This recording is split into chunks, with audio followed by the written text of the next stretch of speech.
নমস্কার বন্ধুরা, আমি সুনিতা চক্রবর্তী। আমার রান্নাঘরে তোমাদের সবাইকে স্বাগত। বন্ধুরা, আজকে তোমাদের সাথে আমি শেয়ার করব আলু পেঁপে ডালডা রেসিপি। তো আলু পেঁপে ডালডা রেসিপিটা করার জন্য আমি আলু আর এইরকম পিস পিস করে পেঁপে কেটে নিয়েছি। এখন আমি কি করব, কাঁচা লঙ্কাটা ভেজে নেব। কাঁচা লঙ্কাটা ভাজা হয়ে গেলে তুলে নিচ্ছি। কাঁচা লঙ্কাটা তুলে নিয়ে এইবার আমি আলুটা ভেজে নেব। আলুটা ভাজা হতে হতে সবগুলো আলু দিয়ে দিলাম। আলুটা ভাজা হতে হতে এইবার আমি চলে এসেছি আমার ছাদ বাগানে, যেখানে আমি পেঁয়াজ লাগিয়েছি।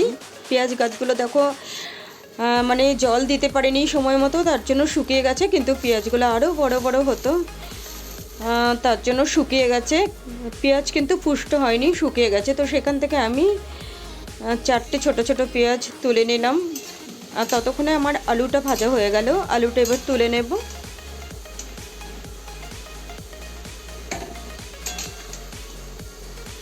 আলুটা তুলে নিয়েছি। এইবার আমি পেঁপেটাও আলুর মতন ওরকম করে ভেজে নেব।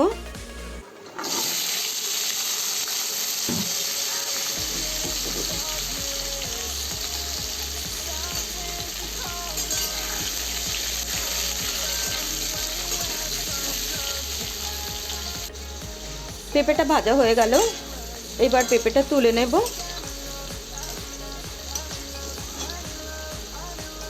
এই আলু পেঁপে ডালডা রেসিপিটা আমি অনেক দিন পর করলাম, এবং এটা আমি আমার শাশুড়ি মায়ের কাছ থেকে শিখেছিলাম।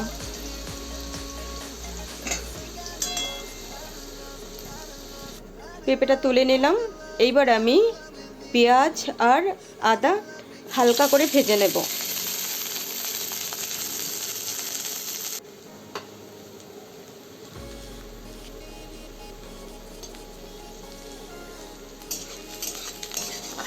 তো পেঁয়াজটা হালকা করে ভাজা হয়ে গেছে, এবার তুলে নেব।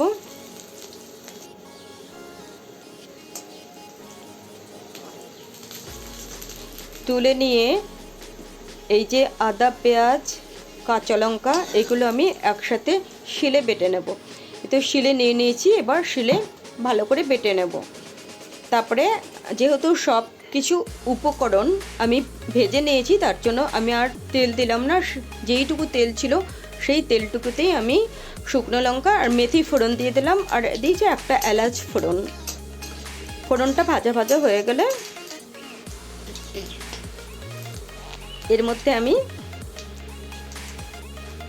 ভেজে রাখা আলু আর পেঁপেগুলো দিয়ে দেব। ভেজে রাখা আলু আর পেঁপে একসাথে দিয়ে দিলাম।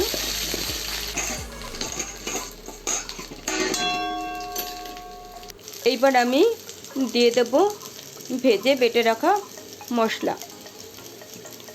আলু এর মধ্যে দিয়েছি কাঁচা লঙ্কা, পেঁয়াজ, আদা, দিয়ে দিলাম পরিমাণ মতো হলুদ। এবার দিয়ে দেবো পরিমাণ মতো লবণ।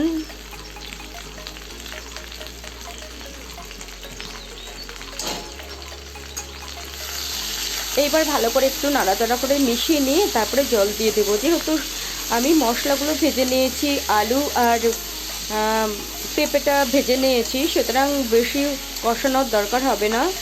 আর জল দেওয়ার পর যখন জলটা ফুটতে শুরু করবে, তখন আমি এর মধ্যে একটু ভাজা জিরে গুঁড়ো দিয়ে দেবো, আর নামানোর একটু আগে গরম মশলা। এবার জল দিয়ে দিচ্ছি। জলটা গরম জল দিলাম। যে কোনো তরকারিতে ঝোল হিসাবে যে জলটা আমরা দিই, সেই জলটা গরম জল দিলেই ভালো হয়। তরকারিটা টেস্টি হয় 1 নম্বর। আর 2 নম্বর হচ্ছে কিছু কিছু সবজি আছে যেগুলো ঠান্ডা জল দিলে তাড়াতাড়ি সেদ্ধ হয় না, দরকচা হয়ে থাকে, তার জন্য গরম জল দিলেই ভালো হয়। এইবার আমি 1 চামচ মতো ভাজা জিরে গুঁড়ো দিয়ে দিলাম।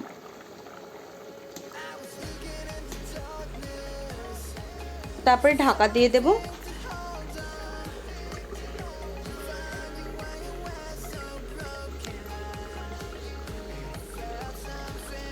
ঢাকা উঠিয়ে নিয়েছি, যেহেতু অনেকটাই বাটা মশলা দিয়েছিলাম। আর আলু পেঁপে এগুলো ভেজে নিয়েছিলাম, বেশি সময় লাগেনি সেদ্ধ হতে। তারপরে একটু চিনি দিয়ে দিলাম আমি, আর এবার দিয়ে দেবো গরম মশলা।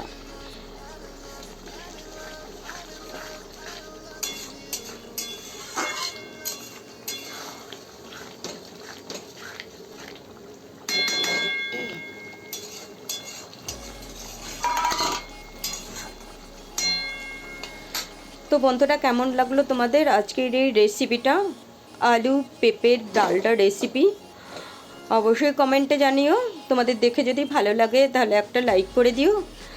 বন্ধু হয়ে পাশে থেকো, আর তোমরাও ট্রাই করো। দেখা হবে নেক্সট রেসিপিতে। তোমরা সবাই অনেক অনেক ভালো থেকো, সুস্থ থেকো, আর এই রকম একটা সবজি রেসিপি তোমরাও ট্রাই করো। টাটা।